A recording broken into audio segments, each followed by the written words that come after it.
wrist range of motion can help you to do things like push-ups, hold a barbell, or cook without pain. In Jiu-Jitsu, having full wrist mobility can help not only with wrist lock defense, but it can also help you to pose without pain or be able to grab your opponent's collar or sleeve and control it in whichever way you wish. Moreover, your wrist muscles start at your elbow, so if you work on your wrist mobility, then it can help to prevent issues like golfer's elbow and tennis elbow. So, what is full wrist range of motion? Wrist extension, 70 to 90 degrees is normal, but ideally we would aim for 90. Wrist flexion, 80 to 90 degrees is normal. Wrist radial deviation, 15 to 20 degrees. Wrist ulnar deviation, 30 to 45 degrees.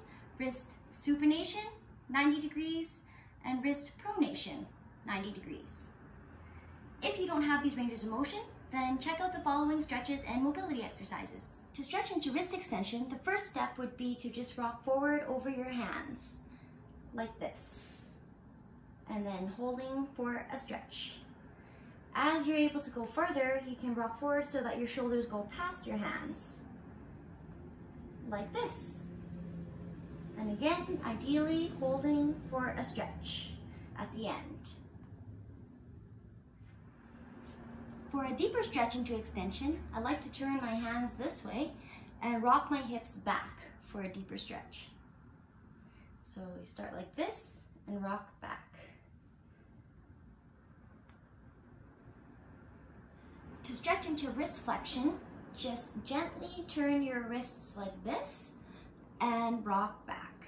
This one's a pretty deep stretch, so just approach it slowly and carefully.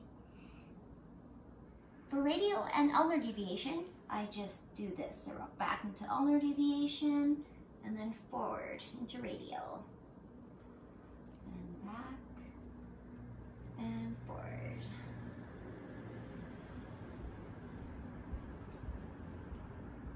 For pronation and supination, the easiest would be to get a table or flat surface, and to supinate, just turn up your hand and hold it at the end there, trying to keep the back of your hand against the surface.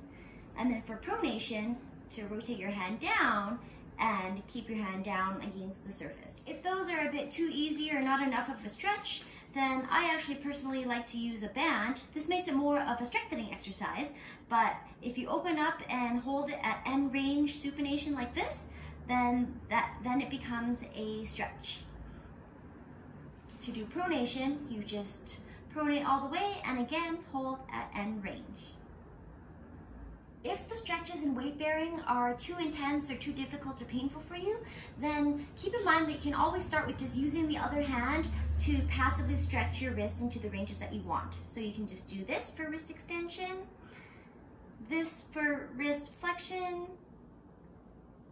this for wrist radial deviation, this for wrist ulnar deviation, and push your palm up for supination, and then push your palm down for pronation.